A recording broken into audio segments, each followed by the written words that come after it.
Alright guys, this is Starcraft and welcome back to KCM 2022 Season 3 Week 3. This is the second set in the series being played between Bisu, a Protoss player, and Jaedong, a Zerg player on the map Eclipse, a two-player map, very standard these days. Very strong performance by Jaedong in the first win against Light. He was unfazed by the forward barracks, and his good selection of build as well as good micro was able to secure him a win, even though, to be honest, I don't think Light was that good. It was a little bit shaky in his micro, and I think underestimated Jaedong in some instances. So anyways, it's going to be Jaedong versus Bisu now. Of course, Bisu looking very strong off of his ASL performance. You know, and he's got some really crazy VZ action lately, so we can expect some kind of good stuff from him. And you know what, some really recent news in Starcraft. Budwa looks like on Battle.net we have a new map pool that includes the like of Butter and Vermeer and Metaverse out of all maps.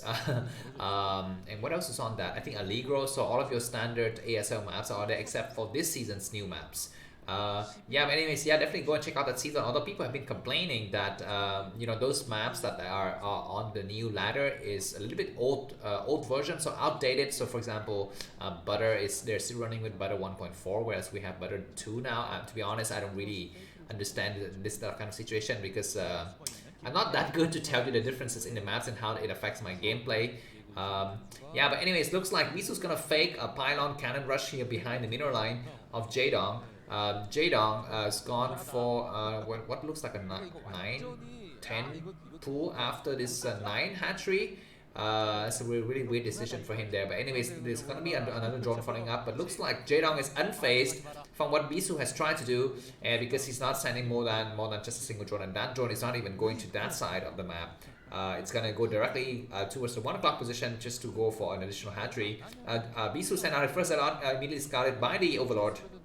So let's see how Jaedong's gonna adjust his build here. Remember, Bisu versus Jaedong used to be an old rivalry, man. I mean, I still remember when these two players was at the prime of their skill level. You know, they were considered to be the up-and-coming players.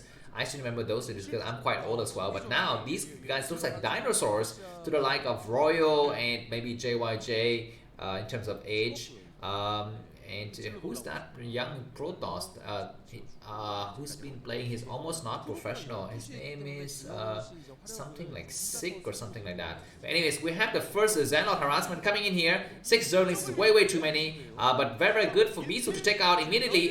One Zergling, he cannot take out further. He's gonna try to go in, but that's not gonna be able to bind anything. He's not gonna be able to kill a single drone. Just a single Zergling there. Just the micro level of Jaedong was way too good. Looks like Bisu is gonna be following up with another Zealot attack. But no, looks like he pulls back his third Zealot. He still keeps the second Zealot in the expansion. 81 o'clock position. Zergling's coming out for Jaedong. Looks like Jaedong Zergling number is getting quite high now, 8 in total. I don't know if it's gonna be making more Zerglings or not. This Zealot is going to be able to hide in the corner. It's gonna be able to take 2 Zerglings at a time. Good hatch ramp block there by Jaedong to prevent the pro from getting in. Looks like that location was not, you know, it's quite remote. You can sneak in 4 Zerglings solo to kill the Zealot a bit faster. Additional attack now from Bisu with 2 Zealot. Looks like the Overlord saw that, and let's see if there's gonna be a slight base trade-ish situation, because it looks like Jaedong's gonna be sending 5 Zerglings into the expansion. The Zerglings are gonna meet this single Zealot here, but we're gonna have a counter attack from Bisu. Bisu is gonna try to have to micro hard with his single Zealot here. More Zerglings coming out for Jaedong. Jaedong is looking forward to winning his consecutive win in a row here against Bisu. Looks like we have this Zealot returning home here. Sorry, there was a bit of lag in the stream. The Zealot from Jaedong is a little bit slow to react, man. His reaction is really slow. He's attacking the hatchery for some reason. He's gonna be trying to hide in the corner, but it looks like Jaedong has the better of this exchange. He's got a crap ton of Zerglings everywhere.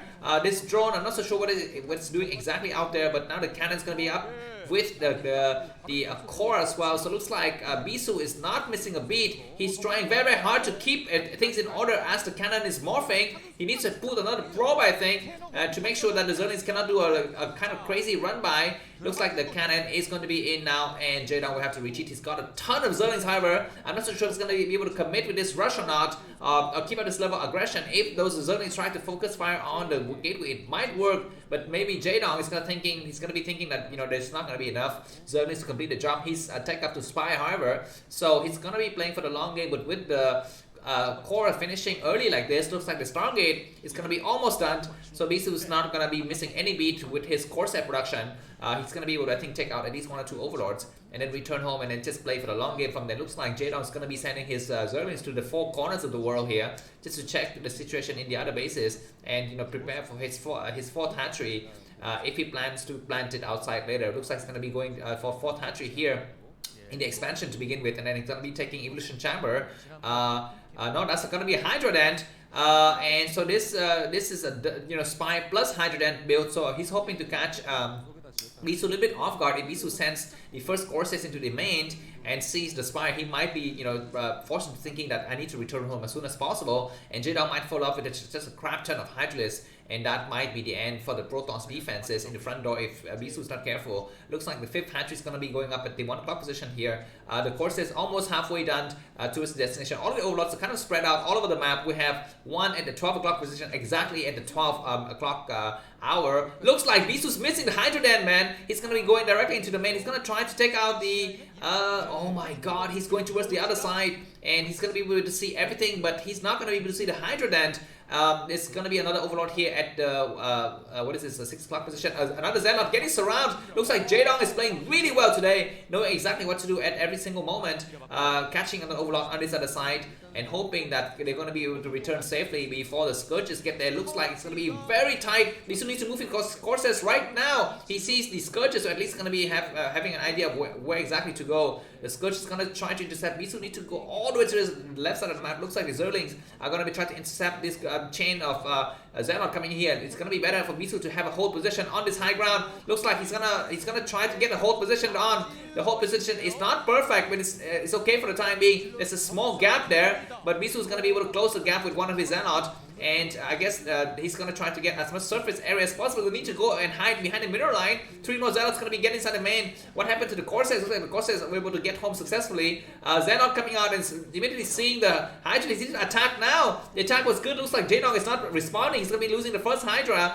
This Zealot with speed is going to be able to get on the high ground. It's going to be giving time for Bisu to prepare more cannons at his main. It looks like it's just stopping the 3 cannons right now. Zealot one-shotting the drones here. Need to go and one-shot the drones more, but looks like it's going to be just buying a bit more time. Zealot coming out here to attack the 3rd base, but there's just way too many Hydras. Bisu needs to stop the attack and just focus on getting cannons and High Templars and eventually maybe Dark Templars in his main. Looks like Overlord being destroyed here. I know those are not Zealot, those are just Corsairs walking right past the Overlord. Bisu needs to go for, yeah, if he's able to slip a High Templar out now, Dark Templar out, will be very good because there are no Overlord in the vicinity. All of the Overlords are kind of run home, but looks like Overlord speed just completes on time. Looks like Jaedong has prepared a very specific build in this game for Bisu here. Now we're going to be seeing a horde of a sea of Hydralisks moving forward. Looks like Bisu is unfazed, however, decided to send out his other Zealot towards the left side just to take advantage of the counter attack. These Corsairs just met the Scourge's head on. 1 Corsair died here, but the rest of Corsairs are going to be able to escape home. And I think, oh my god, Corsairs killed another Corsair was killed by the Scourges, and we have lots of cannons here. It's because Bisu going to turn around the Zealot forces. The front cannon is dying very fast here, but looks like Bisu, I guess, come in just on time. We need to not get the Corsairs destroyed, but the Zealots are really good. Looks like Jaedong is really good with the micro, but Bisu is really good with the macro. He's about to just turn out a crap ton of forces here surrounding the Hydralisks as well, maybe, but the Corsairs have to run home now, I guess, because the Hydralisks are very strong. Just 2 Corsairs remaining. Looks like the upgrades are on par here for Bisu because the Forge is a little bit back, so he's not going to be having any problem with the Corsairs, except now he I guess turn the Corsairs around. 2 Corsairs dead already. Wow, this is really weird. Just 4 Corsairs just killing a single, 4 Scourges killing a single Corsairs. Looks like this Zealot's going to be able to do a lot of work here. Some are kind of blocking the ramp, attacking the Hydralisk, and the others are attacking the drone. This Corsair is going to fall. Bisu needs to be aware of a potential mutualist switch here, but maybe before the mutualist switch is even initiated, these Zealots would take care of the situation. We have a Dark Templar in the mix here. I think there's an Overlord inside the main, so that Dark Templar will not be able to get up on the ramp, but it might be able to do a lot of work here on the low side of the ramp, and Bisu turns around. Good reaction from him. The Overlord's going to escort that Dark Templar away from home, and behind this looks like Bisu is doing okay with in terms of macro. He's about I think 120 supply now. Jaedong is also doing quite okay, but it's gonna be, what is gonna be the next move? Looks like Bisu's micro, it's just on another world here. He continuously sent out forces to various corners of the map to go for the attack. He built a cannon inside his main just to make sure that no mutualist switch could do something to harm him. But do we see a mutualist switch? Do we see dragoons here? Because we need to switch those kind of units in a long run. This Dark Templar is gonna try to prevent another hatchery from going up. Looks like Jaedong is not thinking about adding another base anytime soon. He's just focusing on the ground army, moving a ton of units towards the Protoss base. The High Templars goes home, and the Scourges were taken out because Jaedong was a little bit careless to put the Scourges to follow the Zealots around. And the game is, I think, stabilizing a little bit now. Bisu still, I think I would give the advantage a little bit to Bisu. Is up about 30 supply now, +1 weapons and +1 defense. It's very, very good. Zealot meeting Hydralis head on in the middle of the map. So Bisu retreats without the support of the Storm units. So he's gonna, I guess, try to save his units for another engagement where the Protoss ball is a little bit bigger, I think. The core is upgrading, but he's going to be very, very careful with the core because the Hydralis could completely take it out. This Dark Templar, Dark Archon rather, is going to be looking forward to do its first Maelstrom of the game. Another Dark Templar is at the 1130 position just to try to make sure that we don't have any kind of drone getting, setting up bases over there. I think the 6 or the 7 hatchery is up for Jaedong now. I think that's going to be the 6th one. And Bisu is going to be moving out with another group of Zealot trying to do some kind of attack. Jaedong moves some Hydralis forces towards the 4 o'clock base just to try to take out one of the Zealot that was there, but he was immediately thwarted with his other as a Zealot. Looks like this is just a game of back and forth. Really, really intense here. In the mid game, we're at a 12-minute mark, but we don't see any clear victory in sight. 3 cannons in the main. I think that's going to be an overkill. We don't really need those many cannons, although, kind of a counter drop play would be nice. This Overlord is just checking things out here. Seeing if there's anything of use there, like the lack of cannons, stuff like that. Looks like mutual switch is now on, and Jaedong is preparing for his mutual switch by building a lot of cannons also in his expansion. Just to make sure he doesn't get counterattacked by some kind of huge Zealot or war here. Looks like this Overlord comes in, tries to look for that Dark Archon. He finds a Dark Archon, so that's going to be signaling to what's his name, Jaedong, that I should not move in with my mutualist here. And just prepare for the long game. Looks like he's going to do that. He's going to be sending a drone towards the 5 o'clock position now because the top left corner of the map is covered by a Dark Templar. There's going to be no use to go there. Dragoon's getting surrounded here. A single Dragoon's going to get taken out. We have even a probe in the process. Just really, really, for laps there. Dark Archon is going to have a work against his 11 mutualists. We have some, what are those guys called? High Templars in place. So the mutualists are going to be having a lot of problems. We don't have observers, so that Overlord is going to live for some time here. Looks like Jaedong's going to turn around. And this is, sometimes when you have a huge kind of mobile forces like what Jaedong has right now, it's going to be better not to engage them. Keep them alive and just keep the threat, the threat of mutualist harassment constantly in Bisu's mind. This is something that I think that Jaedong should do instead of just going in and taking a chance of losing all of your mutualists. It's better to keep them out there and just pretend like you're going to be using them at some point. Looks like no upgrades on the mutualist, but we have +1 carapace on the Hydralis. We have the first major battle happening. A lot of Hydralis get melted here, but that base here is going to fall. I think is trying to, I guess, pave way here for the Dragoons to come out to help, but that Nexus is going to get forced to get cancelled or even destroyed. Mutualists move into the main now. Do we have an Archon in the main? We have 3 cannons. I don't know if 3 cannons is good enough. I guess it's enough here. Looks like Bisu is going to be completely ignore those mutualists and go for the frontal attack here. Do we have any lurkers inside? I don't see any lurkers.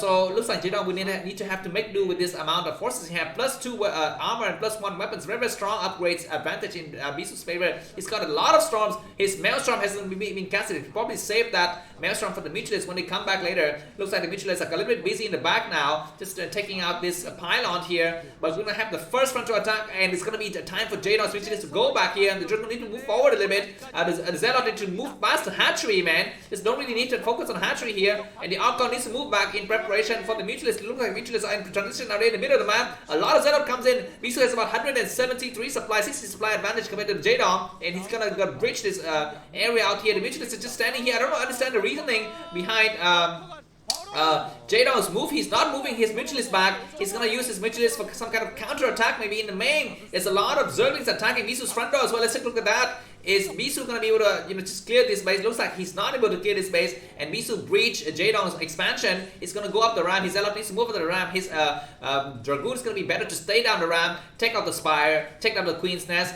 storm these drones, and there's gonna be no way for, I think, Jaedong to come. It looks like Jaedong transiting some of his probes to the additional base that he constructed there, but some Zealot are assaulting that base. A lot of Sunkens going up. It looks like Bisu Mutualist is keeping this the rally point completely clear of units here. But I don't understand how Jaedong could come back. He's losing 2 bases. He's losing a lot of his tech and infrastructures.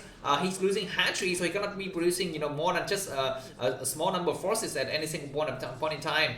Bisu needs to evacuate all of his forces out here. The number of mutualists is still very strong, but we have still a Maelstrom in the mix, guys. That Maelstrom is very strong.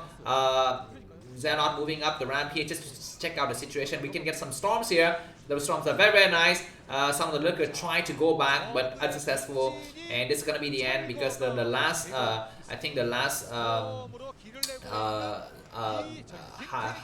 what is that? Lurker died. Another beautiful storm once again. Take out other units. But now, what is going to be the next move here for Jaedong? His mutualist forces are still around somewhere in the map. This Archon is actually blocking the path, man. The block, and if the Archon gets sniped, it's going to be very difficult for Bisu to take out the mutualists. Looks like mutualists finally returned. Let's take a look at the engagement between the mutualists and the Dragoons. Looks like 11 mutualists are still alive here, but I don't think this is going to be okay. Looks like Jaedong reproduced his Hydra then, so he's going to have a fresh amount of Hydras coming out. Bisu is running out of minerals like crazy. He needs to take care of the mutualists now, because if he's not able to take care of the mutualists, then there's going to be a lot of problem for him later. But looks like good Maelstrom there, and Dragoons are there to clear out the mutualists, but they're not focused attack on a single mutualist. They're just attacking all of the mutualists together. A double Maelstrom, and that's going to be the end. Bash for Jaedong, GG, and Bisu takes the win, and that was a really crazy back and forth game. Thanks for watching, and see you soon. Bye bye.